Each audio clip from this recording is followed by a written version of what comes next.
It's too quiet.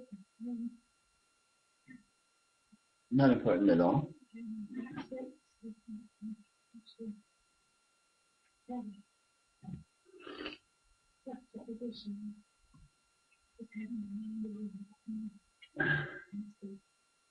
Well, it can be useful as like as an experiment, but it's not a goal to aspire to.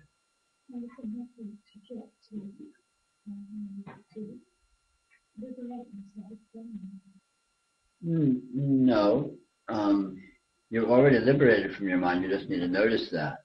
So you need to. The trick of dealing with the mind is look in the mental space to a place where there's no thought. Even if thoughts are going on like crazy, most of the mental space has no thought in it. There's a non-thought. It's like if you look out in the night sky, there's stars, but most of it is empty space, and the mind is like that. So rather than fixating on what seems to be on the activity, look away from the activity and see what's going on in a place where there's no activity, and you'll discover it's completely free of the mind, so-called. I mean, there's no such thing as free of the mind because there's nothing to be free of.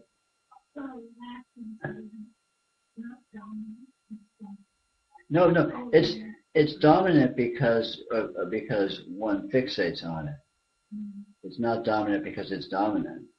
It's like saying, "Oh, my thumb is so dominant. My thumb is so dominant. You know, God, my thumb is so dominant. I wish." You know.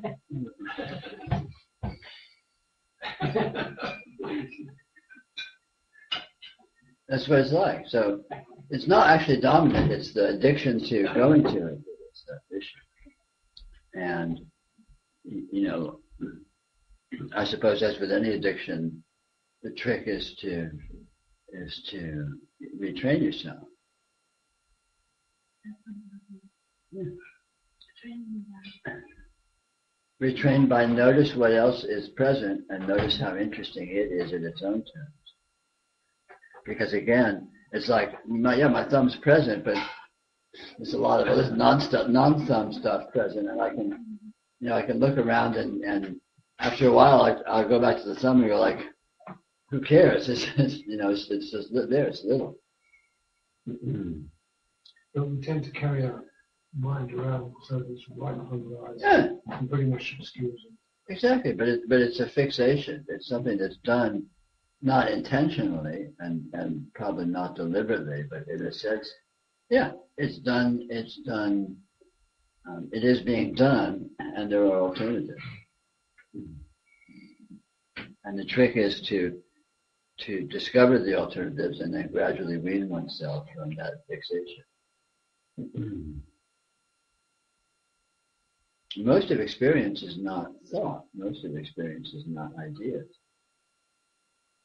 You know, the textures, I mean, you've heard me talk many times about you go into the texture of experience and stuff. I mean, you go to the texture of vision. The texture of vision is completely not a thought, or even the texture of mind itself is not thought, is not a thought. It's an actuality that is, it has a feeling to it, like the way water has a feeling to it. And by feeling that, you can be with it without fixating on the content. I mean, there's lots and lots of different ways, because again, there's so much of experience is non-thought, and no experience is approached through thought, even though thought pretends that that's the case, but it's never actually like that.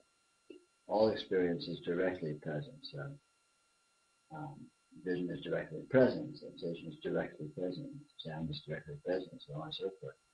Mind is directly present, and not through thought. It's directly present as a medium, as a bandwidth, as a dimension. I call it a sense field. And thought is present in mind, but thought is just a partial differentiation of of what mind is, that even thought is not a thought. Thought doesn't come up as a result of thinking. Thought comes up as a result of the presence of thought, which again is directly perceived. Thought, but I mean, I've talked about this in the past on different occasions, but what gives thought, what anchors thought, is the pretension that thought is about something. And in my opinion, the surest way to undermine the seeming credibility of thought is to see that in actual fact it's not about anything, because no idea can accurately capture any actuality. I mean, even remotely. And when you see that, so thought is just a story. It's being told it's not about anything. It's fiction. Thought is fiction.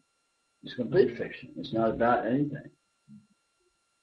And, so, I mean, thought's real claim to primacy, and it's, I think, what makes it have talons, makes it as Velcro of addiction, is the concept that it's relevant, that it's about something meaningful. It's not about anything whatsoever. It literally isn't. And this can be seen directly, and when one sees that, maybe over and over, it'll have a tendency to undermine the credibility of thought.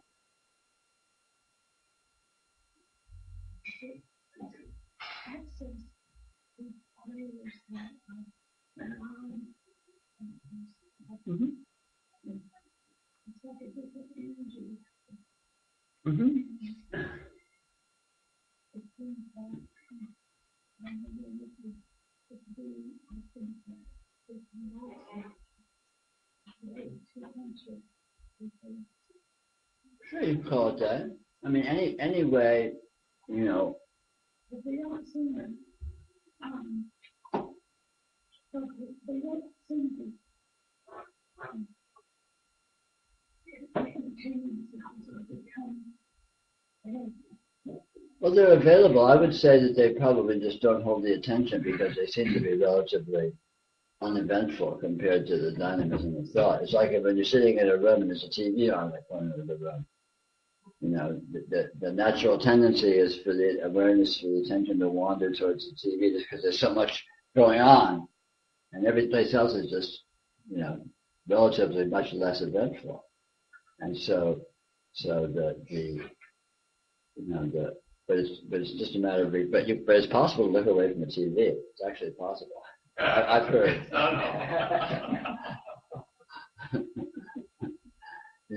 And then, I mean, that might be a good exercise to train for being with the mind, is sit in the room with the TV on, preferably some inane, horrible, like news show or commercials or something that's really obnoxious, and have the sound turned well up, and just look out the window while it's on, or look at the picture on the wall, or whatever, right? Or read a book, yeah. Just as an exercise of being with a sort of a high energy, or let's say low energy, content filled, experiential focus, and in the same time be with the content which is less dynamic but more subtle, more, just as it's really a matter of training ultimately, because it's not accessibility is not really an issue. All of this stuff is here. All of these subtle dimensions are here. It's not that they're not available. It's that people generally don't go there because they're addicted to going to the soap opera.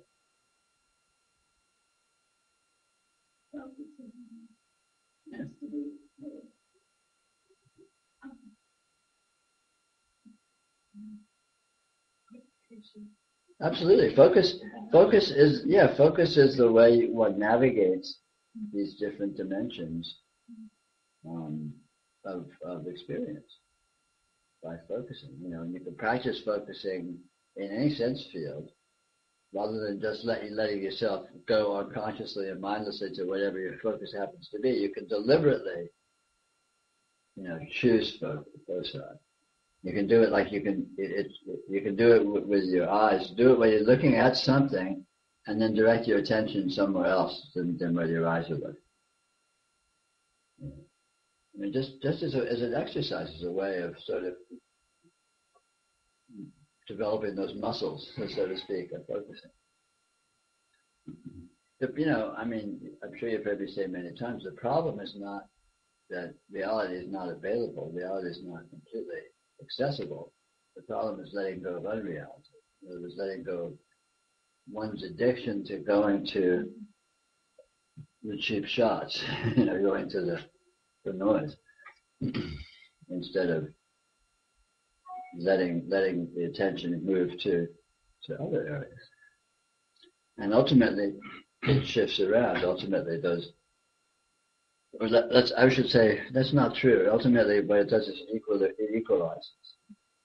So that it's not that one doesn't pay attention to, the center of dominant course activity, but that's happening in a present context, in a very obvious context of much more subtler, dynamisms, and that is all felt as a continuum, and it isn't lost at that point, as opposed to a kind of an either-or where one gets sucked into a focus or out of it, and it's sort of a tug of war. It's just a matter of kind of not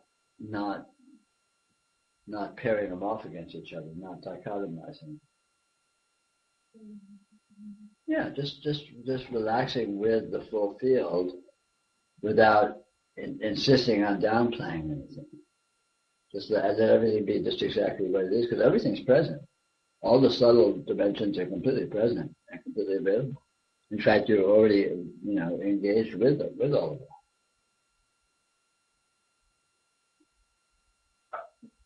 The consciousness of experiencing that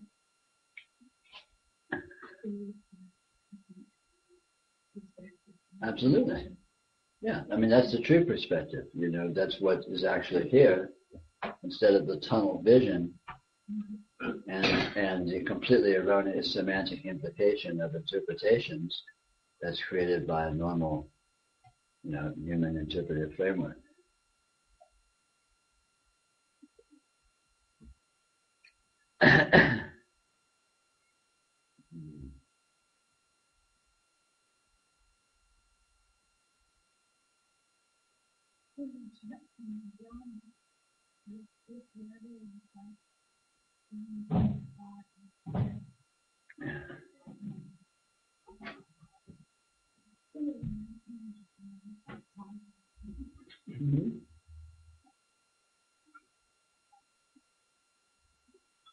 What about that? Well, I was just wondering if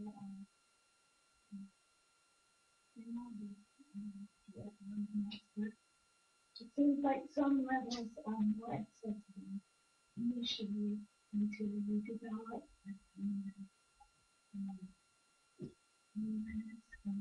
bodies.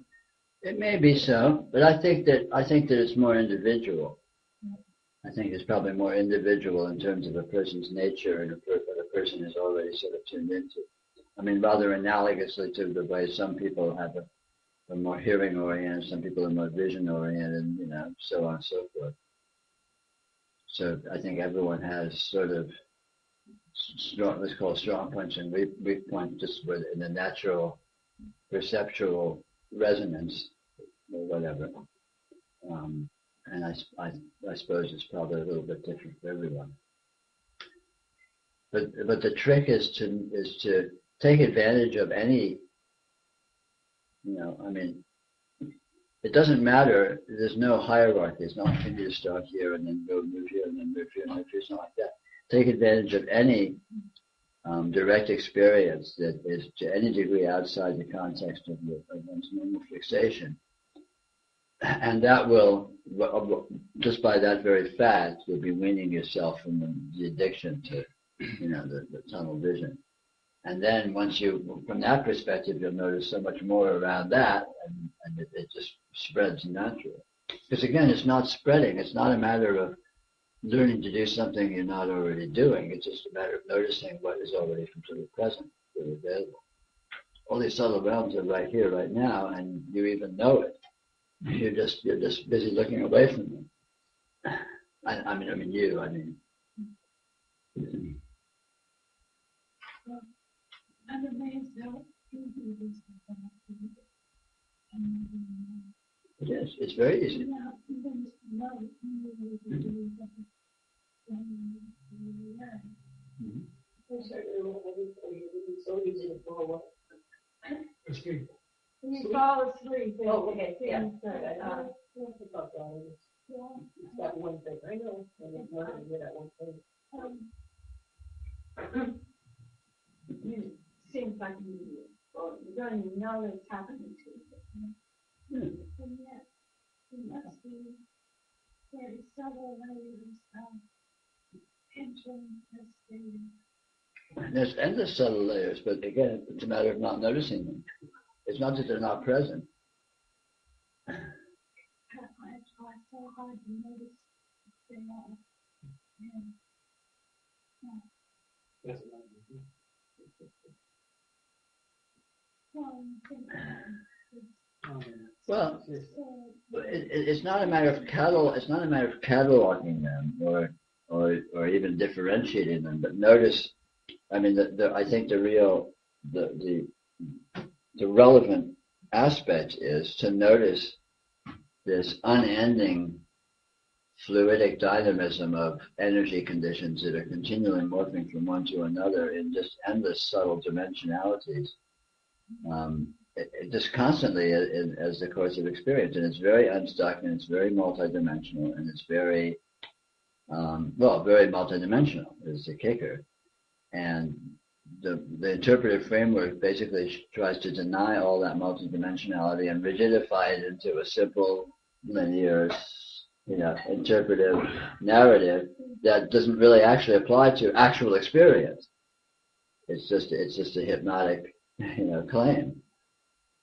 And just noticing the real time engagement with experience is just an endless subtle flow and morphing, and this moves into that, and none of these conditions ever even repeat, so you can't even catalog them or name them. It's like exactly some mood you're feeling in some instant. You never felt it before, you're never going to feel it again. So how can you like check it off a list or something, right?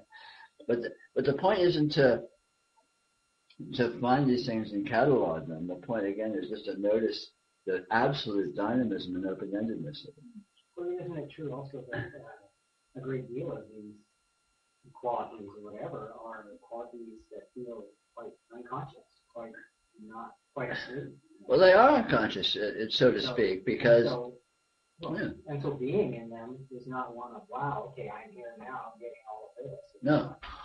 Yeah, but unconsciousness, or what seems to be unconscious from the point of view of a waking level of experiencing, is only one very small strata of a vast range of experience that's present right here, right now.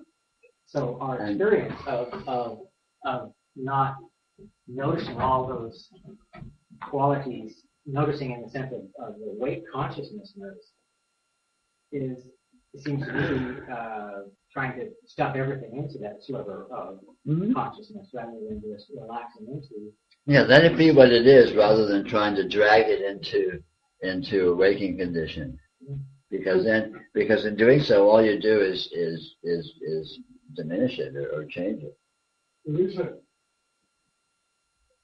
is something to be gained by cataloging, I think, and that is that you, by cataloging and comparing and making some sort of judgment, you get to see that there is no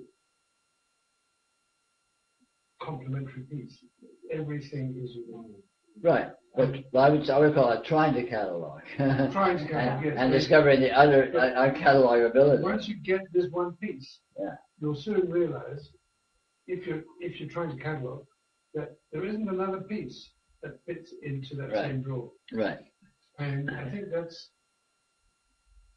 It's kind of a useful byproduct of trying to catalog.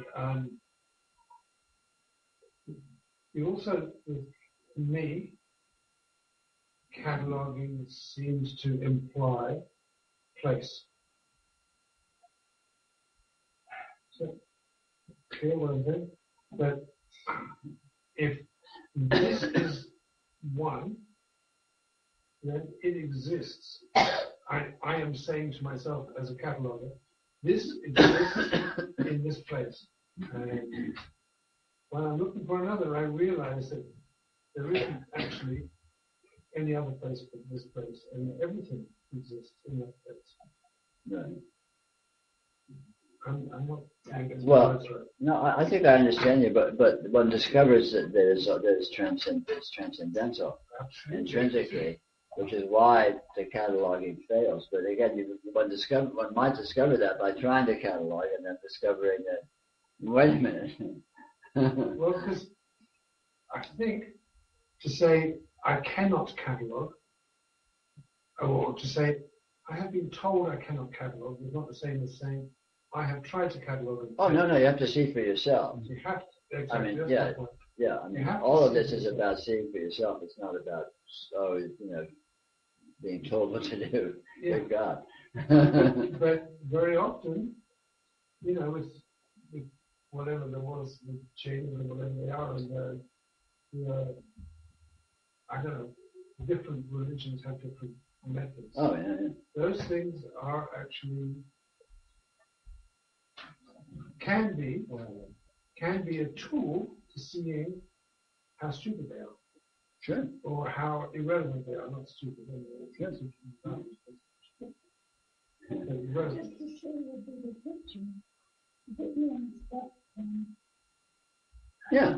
Yeah, but we've got a friend who's been doing these chains for 20 years or something, and he's on the fourth, whatever. I don't know. I don't know the numbers. I don't know. But he's living his life by it. He hasn't seen. To be in a certain way, the closer you look at this, you discover it's not like that. And it's not like that, but it's some other way. It's like, what's that wonderful, it's a quote from some sutra or tantra. It's, things are not as they appear, nor are they otherwise.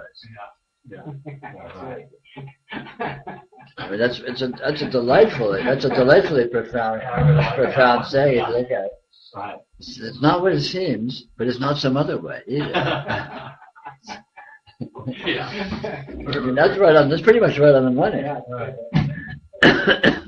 I was talking to Jeff about this book title.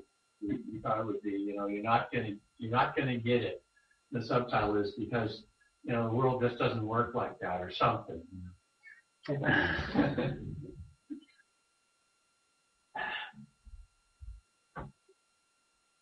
It's just not like that. I would have the subtitle be, get it? Yeah.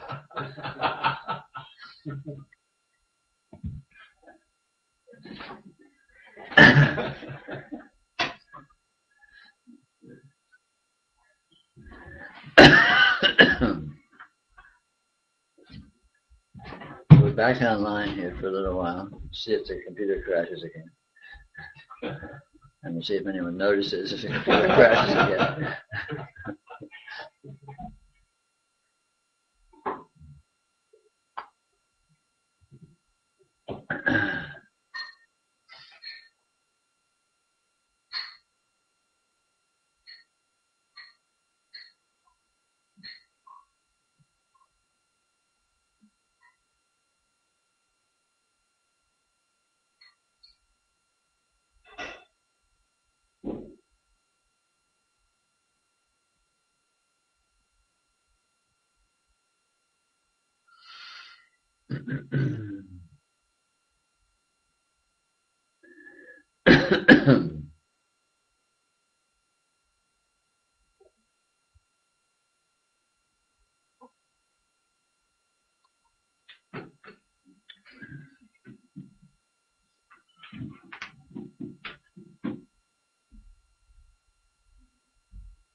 So for your question about radiance and, Yes. and mind, Uh-huh. you were referring to mind as a bandwidth. Uh-huh. So that pretty much puts it in the category of radiance. Well, everything's in the category of radiance, but yeah. I was going to take it one step further because I'm trying to pin down, which is a futile task, but it is philosophical in terms of definitions. So in my reading, I can follow what they're talking about. Uh-huh. Is consciousness radiance? Yes. And it's also presence, of course. Yes. So is consciousness a bandwidth? No. Radiance is not a bandwidth. Radiance is not a bandwidth. Presence is not a bandwidth. Consciousness is not a bandwidth. They're all synonyms for the same thing. All the radiance, or they all, that one thing, presents itself as all sorts of virtual bandwidths, which we categorize as sense fields and various other levels of experience, waking world, sleep, dreams, and however many other categories we feel like throwing at it. And all of these different bandwidths are differentiable from each other to the degree that they seem to have a different sort of a texture that is recognizable as such, in the sense that vision is recognizably not hearing, and hearing is recognizably not vision.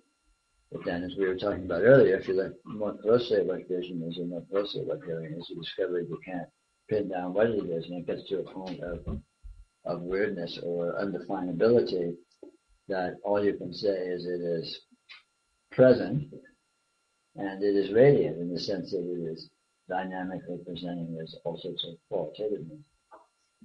And all of that is consciousness. Well, consciousness is all of that. Consciousness is not a separate thing.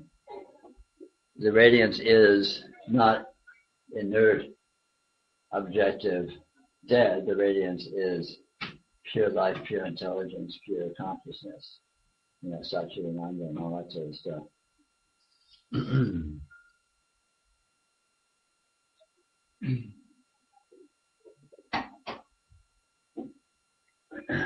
So on a scale of 1 to 10, 10. is consciousness awareness, pure awareness? Is that prior to mind? Is mind a field? Well, you can define it any way you want. Depends how you want to define those words. But I use those words. Mind is a bandwidth, and consciousness and or awareness.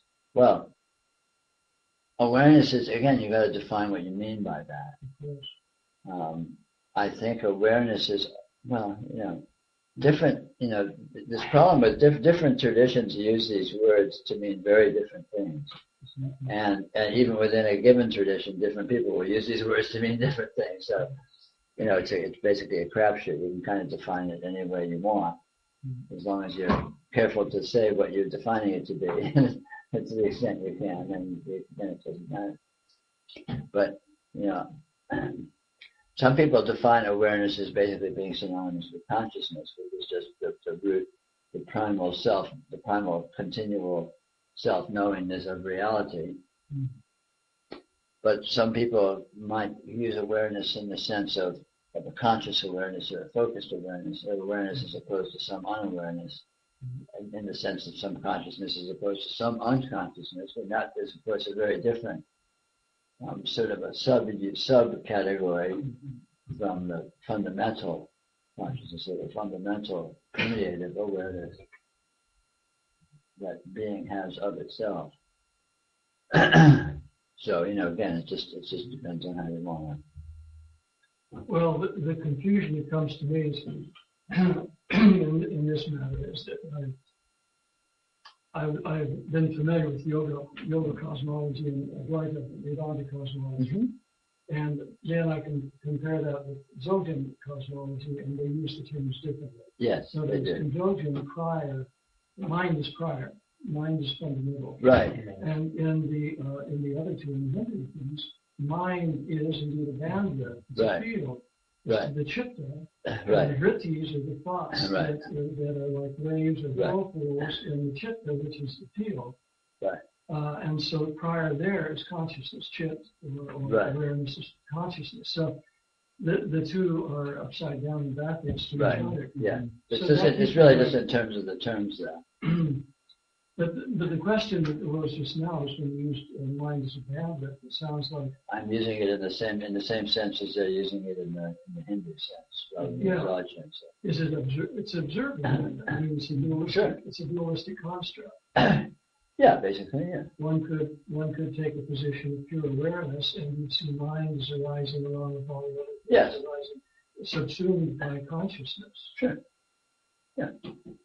I can see that, yeah. I mean, that's kind of the way I tend to use the word, mainly not with any philosophical intent, but just because it's kind of cognate with the way most people use mind, I think, and just sort of, consensus reality talk. My mind is busy, or my mind is full of thoughts. And I think people tend to use the word mind commonly to refer to the thinking faculty, or which is sort of a sense field and experiential bandwidth, sub-bandwidth, with like the realm where thoughts are what have you. You can see that Western people mind is a very energetic thing. Right. And in the East, they pretty much cultured themselves to think of mind as a calm, cool. Well, they're going deeper to the substrate Yeah. rather than the So superficial. the words are stuck up here. Yeah. The words are dragging these things in. Anyway, I have to interpolate or reinterpret Zoja. Yeah, well, that's how it is. Just to keep Yeah. just to keep everything under control here. Good luck with that. My intellect to get not let it just slide up, get away. No, it's not quite that. It's just it was confusing for a long time. Oh yeah, it is confusing. Yeah, but when you sort of see it directly, I mean, it's easier to, go between either of those Right, descriptions, right? right. But if you don't know, you're just reading something new and it contradicts something. You start looking for that thing. Oh, yeah. Because it's the same thing. Right. Yeah, right. They're just calling it a different word. Yeah, Tibetan's like that mind. Everything is mine, and I'm now used to using it. I'm kind of a polyglot now in terms of those. I can use it either way. I'm comfortable. When Peter was talking about mind as a bandwidth, I then went back to that. Well, it's probably analogous to the difference between chit and chitta. Yeah. And I'm not sure exactly which is which, because I always Chit is awareness, and chitta is the mind stuff. They call it the mind stuff, yeah. in which the vrittis, which are thoughts, are arising like whirlpools. Right. And that's yoga psych, that's Patanjali, yoga psych. Yeah. I think it's a Western way. Yeah.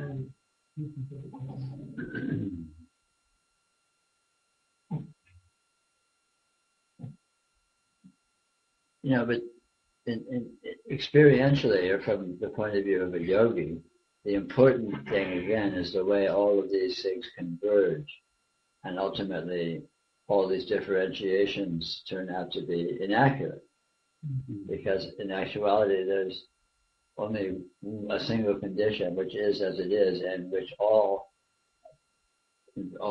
asserted subconditions actually consist of. And that's what I appreciate so much about Zoja. Yeah. Because the yogi is always trying, at least at first, the yogi, even the enlightened in the preliminary trainings are trying to find another state to escape to. Yeah. Or you can go to this state, and you can go to this state. Those are all benefits. Yeah.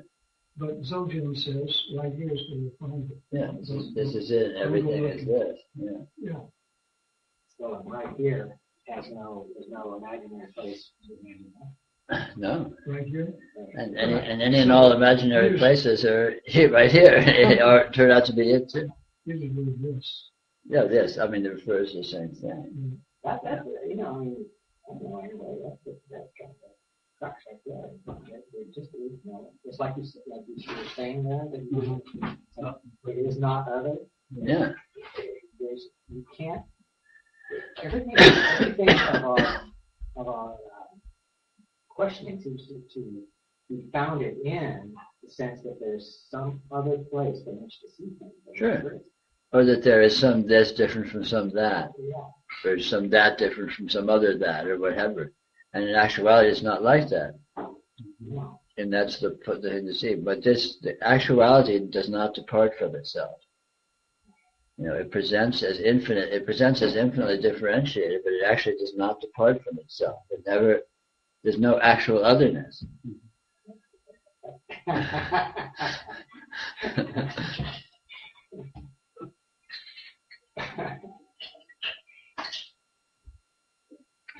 So you can phrase that in terms of, well, everything collapses to the one condition, but there's no actual collapse because there's nothing to collapse. It's just that all the this and the that turn out not to exist in their own terms and just be aspects of this.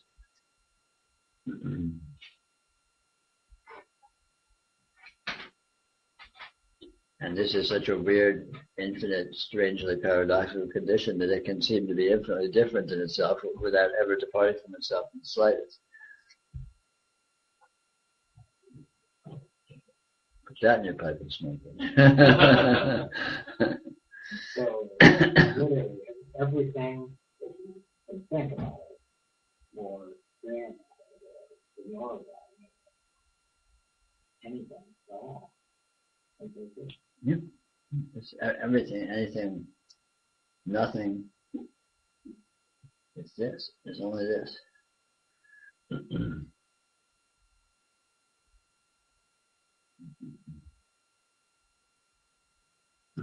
Kind of a conversation starter. What you see is what you get. Yeah. But it's not. Yeah, it's not actually obscure. It can be seemingly obscure. It's like saying, I can't find the forest. All these damn trees. I'm gonna cut down all the trees, then I'll be able to see the forest. I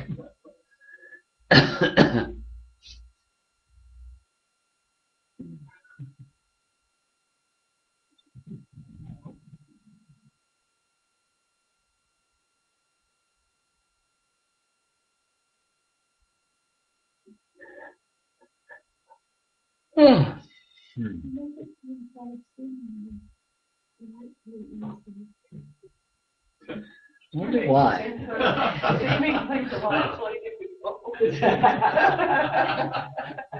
It's not easy for the person with the chainsaw trying to cut down the trees.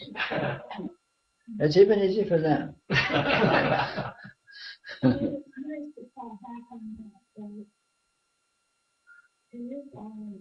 Yeah, this is it. This is actual. And there's only one actual. It looks like infinitely complexity, but every aspect of the complexity is the same actual. Or I sum it up in the word presence. There's only one presence. This is present. And whatever, this, that, and the other are all exactly the same present. They're present in exactly the same way, in the same presence. And ultimately can't be found except as presence, appearing to be the way it appears. But then even those appearances, when you look very closely and try and pin them down exactly what they are, they're like mirages. The closer you look, the less certain you can be about exactly what and how they are.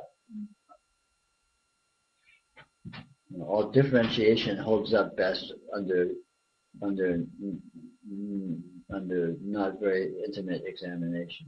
It's a sort of distancing, with other simplification. As soon as you look more precisely at any experience, you find the unresolved. You discover the unresolvability. You discover the indeterminacy of the experiential characteristics, and yet in that indeterminacy, they're still completely present, completely actual. But exactly what is actual, exactly how it is actual, gets more and more and more undefinable. Yeah. It dissipates as definable, as being this or that, as being actually provably, verifiably differentiable from this thing over here, which turns out to be equally undefinable. I mean, it's just really, it's a reality check. It's just being honest, being real with the way experience really is. So there's not even really any complexity or subtlety to it. It's just like, well, look at experience. And in fact, all of the confusion and all of the interpretation is complexity. And it's just complexity it's asserted complexity. It's just a house of cards. It's built only on the assertion that things are that way. And when you look closely for yourself, just look at your own experience, just get real, get a reality check. You go, wow, experience is pretty weird. Yeah. And in that weirdness, it's all the same weirdness. Yeah. It's the same present, the same weirdness, and you find the actuality of what I call radiant presence, which is just this as it is. You could as even say everything is past. And Sure. Everything you look at is see more and more past. Sure. There's lots of ways to sort of euphemize it. Well, But- in this sense of it enters into it's unsayable or it's indescribable because there's no way to say all of that, Sure. which is to that. Sure. It can be seen in those terms. Yeah, absolutely. Or you could also say you don't understand the context of anything, so you don't Yeah. understand. But even that is too much definition, because the way in which it's undefinable is itself undefinable. And even that is undefinable is itself undefinable. The way in which it's vast is itself undefinable. So you can't actually even find undefinability or vastness as actual quantities, because they are themselves undefinable. And so even undefinability just evaporates as being an actual quantity you can settle on, and you're just left, what? Just here, just this. You can't find it, and you can't even find that you can't find it. So what?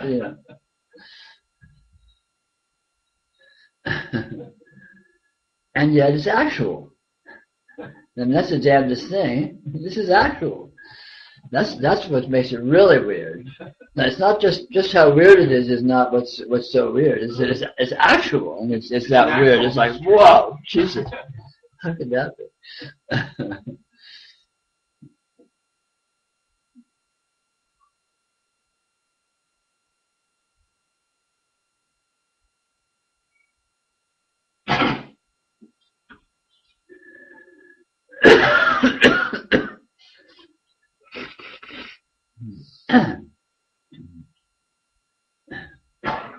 Well, the internet hasn't crashed yet.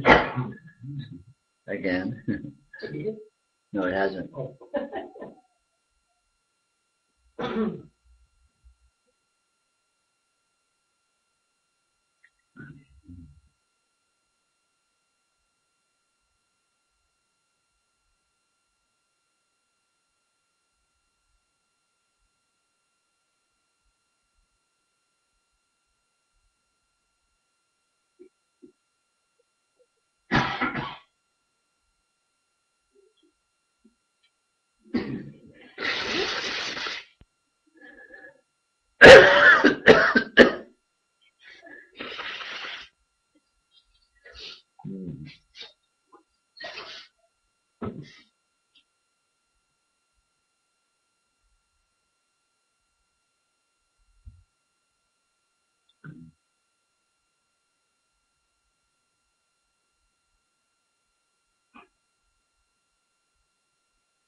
Like we were talking earlier at some length about interpretive frameworks, and they collapse under their own indefinability if you look at them. They can really only maintain seeming integrity through unexamination, through just sort of having faith that they're there. It's like if someone is a fanatic, or what do you call it? What do you call someone that's just devoted to some ideal or some cause? Yeah, something like that.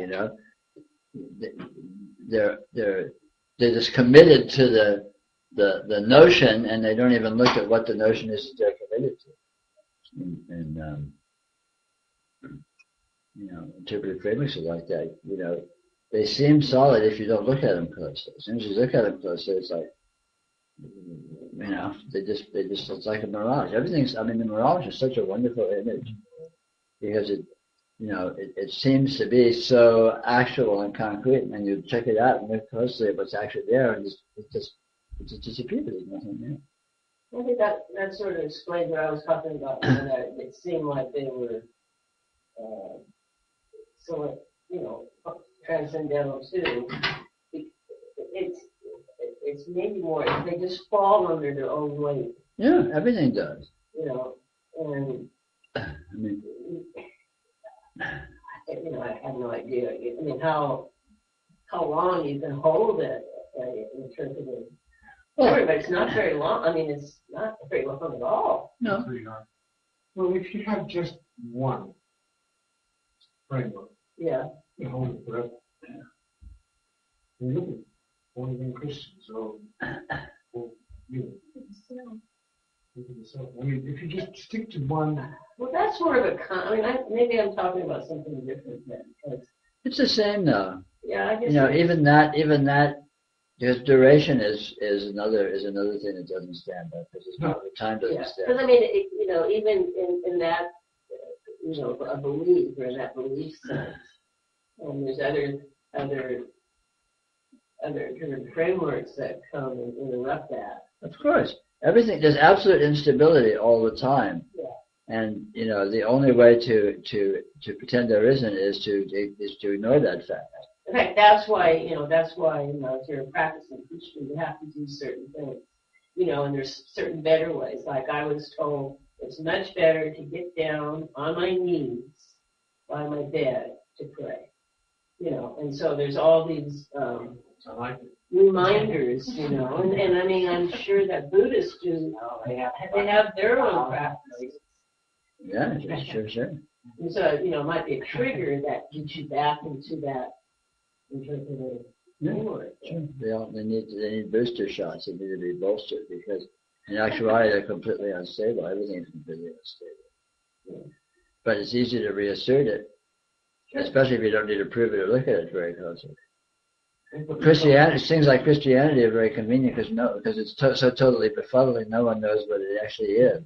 Yeah. So it's just a codified set of behaviors and rituals that you're supposed to do, and everyone's forgotten why, or what it's about. It's interesting right there because back when I was dealing with, especially the Soto version of the Zoom, there was lots of vows and stuff like that, and every morning you did these 9 vow prostrations, fall down and lift your hands up like that. Yeah. And I never had any particular belief in it or resistance to it. So, but as I did it over the years, I got there was just a feeling that occurred when it happened. And it was just itself. And it felt like it had no particular, it wasn't really like a booster shot in that sense, but it allowed a kind of exploration into something, I don't know what, but it's something that felt interesting. Sure. Well, something that is open-ended, there's something that's more open-ended like that, but with that degree of repetition. Yeah. It gets meaningless, and so it becomes what it actually is, and becomes a vehicle for noticing, but everything's like that, so. I was thinking, I've been thinking about this, you mentioned like dancing with the energy, you're always dancing with the energy. You cannot, I've noticed, can you sort of you see the energy and go, oh, this is only energy, I don't have to do any particular thing about it. Can you shortcut your dancing strategy by... Oh, absolutely. But that doesn't start or stop anything that happens. Right. It doesn't mean you get passive and you stop doing things and stop engaging with things. Right. It just means that you're being with it as just the radiance rather than being with it as all this phenomena. Right. But the phenomena may or may not still occur spontaneously, but they're always occurring spontaneously anyway. So. Right. I mean, once you see it that way, it doesn't feel so much like a dance anymore. Because you're not sort of Right. engaged in the old way about it. Well, yeah, because it's more like you're playing both sides of the equation in a sense. Oh, yeah. When you really get to know the energy, there's no other. So it's not like there's something that you're dancing. There's not a you that's dancing with something. Right. It's more like there is a dancing. Yeah, yeah. And it's not a you and an it. It's just a dancing. Yeah, right. It's like an endless, like currents, like the Gulf Stream just flowing around this big circle in the ocean forever. Uh-huh. It's not going anywhere, but it never stops moving. Right, right. Yeah, I guess, it's, I was thinking about dancing strategy, so to speak. Right. But You see, but when it's like that, that's when you're partializing and thinking of it as a you and an it, and there's something you're doing. And yeah. But when you're with the radiance itself, then the radiance is dancing with the radiance, That's real. and that's just the case. And there's no self and there's no other. And even any apparent strategies that appear aren't actual strategies. They're just more sparkles in the radiance. Right, and that's what's actually happening anyway all the time. Right. Yes. Yeah. Yes. Right. Nothing It's just but. your mind that thinks so that. Yeah. That's just interpretive frameworks popping up. Right, right.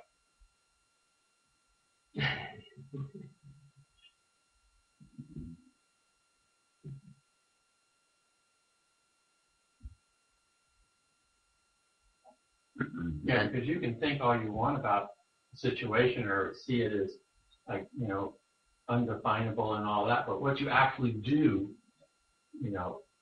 what you actually do in a situation sort of isn't, you're impelled to do, so to speak.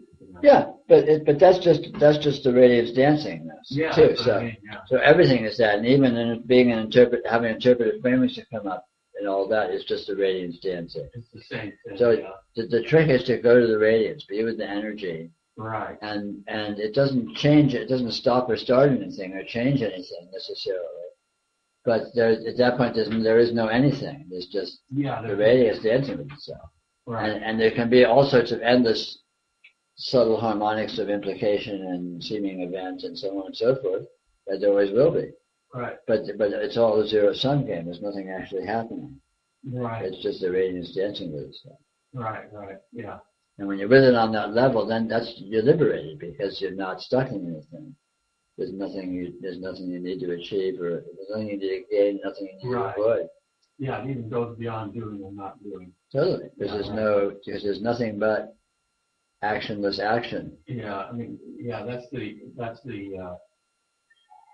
golden solution or something, in a certain way. Yeah. Yeah, actuality, which is the recognition of actuality. Yes, which is the eternal dynamism of the radiance.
Jeff's taking in here.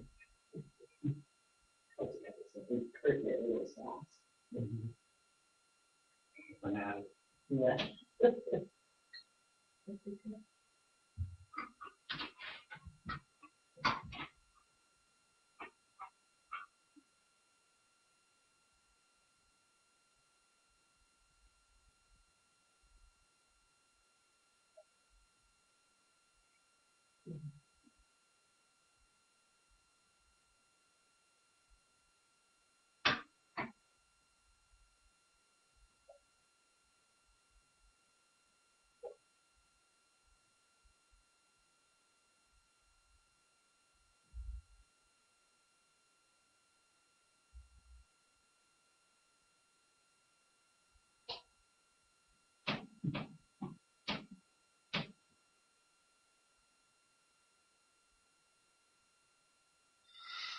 I kind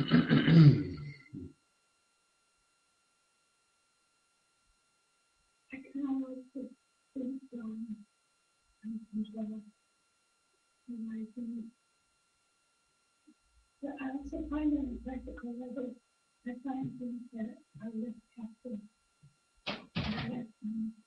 In one sense, everything's left half done.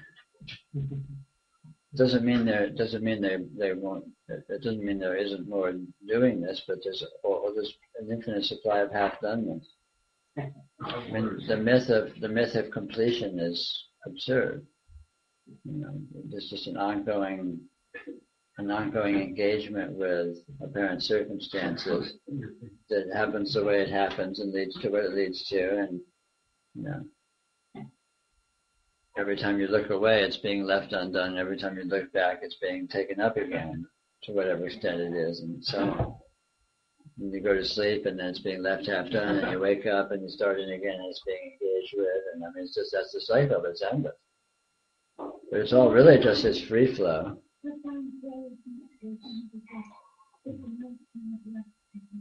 Can happen.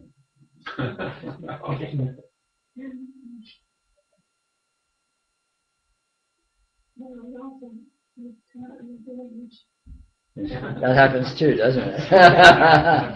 That seems to happen also. I've noticed. Yeah.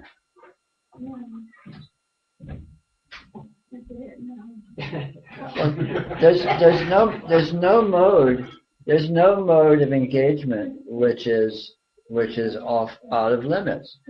So if you find it a doable and b interesting to you to engage with things in terms of more focus or more productivities, I mean, that's absolutely fine. But all of that is still just this endless, open, ultimately out of control free flow. You can never depart from that. So, but you can be in that in any mode that you can sort of sit in that in any mode that you are able to and prefer.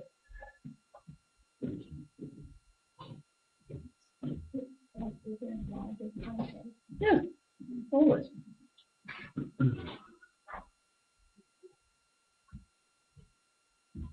And there's and all modes are always partial. Completion is always partial. Incompletion is always partial. Effectiveness is always partial. Ineffectiveness is always partial. Nothing is ever really. Nothing ever really goes the distance, so to speak.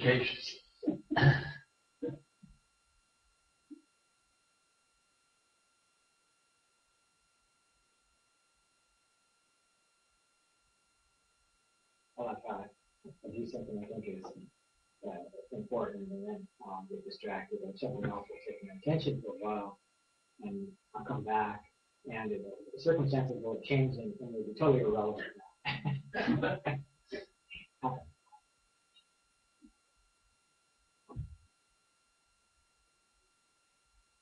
Well, ultimately, that's the way everything turns out to be. I mean, ultimately. That's not very far away. No, you get to a point where how important was all that? Whoops, there it goes. How important was my life? It's gone now. What does it matter? What does it matter? And in that, if as much as it matters then, is it any different now?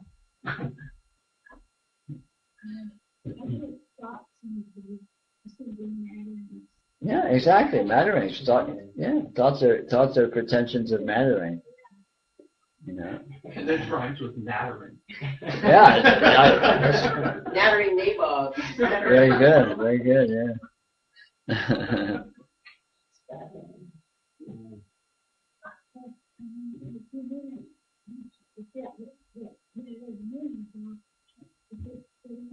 That's right. It's gone. And what matters to you in the moment because you're thinking about it, doesn't matter to anyone else who isn't thinking about it. It didn't matter to you before you thought about it, and isn't going to matter to you after you're thinking about it. Well, it's interesting in that respect, you get in trouble by them. Suddenly you're like thinking about something else. You have to actually put a lot of energy into trying to dredge up the things stupid. Right, right. Or not. Should be stupid. Yeah, it's funny. Yeah, I mean, that hits it on the head. It's really just a matter of a reality check to see what experience really is and functioning really is. And it's all just this ongoing weirdness, this ongoing bumbling engagement, that appears the way it appears, and it doesn't have much constancy or or even coherence.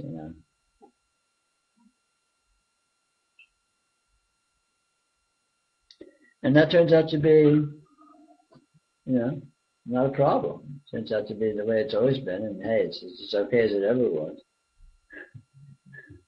If it's not okay, what's the alternative? The first you can do is just start coming up with pretense, and that turns out not to be any better. In fact, a lot worse.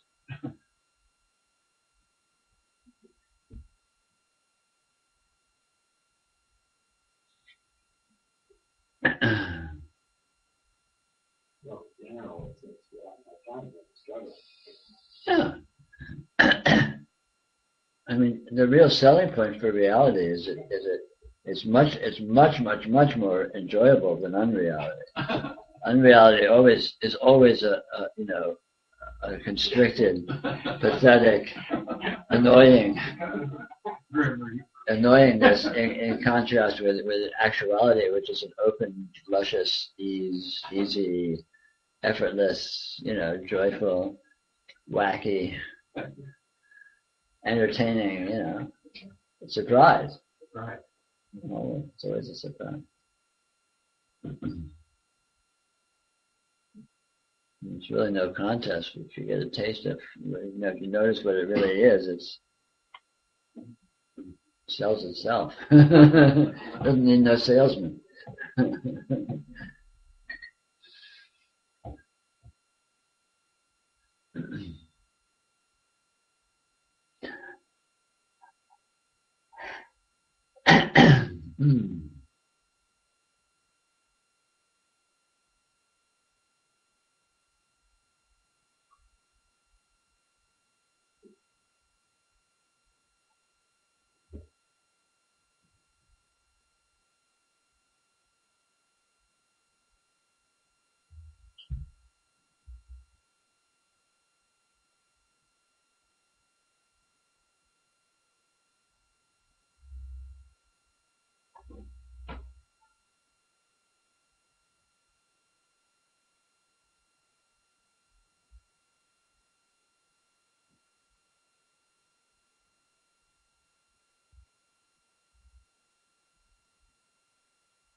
In hindsight, when you look at it, all of our pretensions of functionality and having it together and all this turns out just to be kind of arrogance anyway. It's just sort of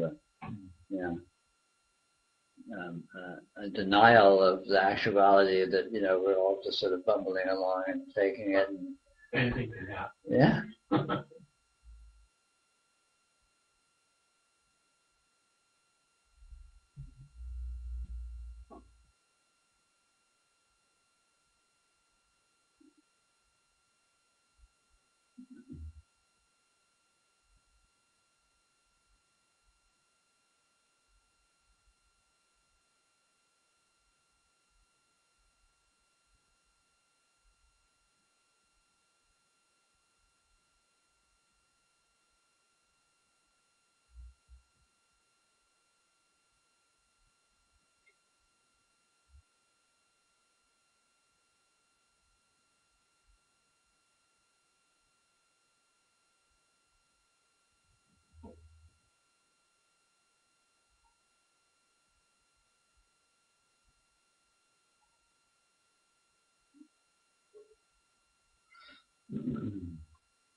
Not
with a bang, and yet not with a whimper.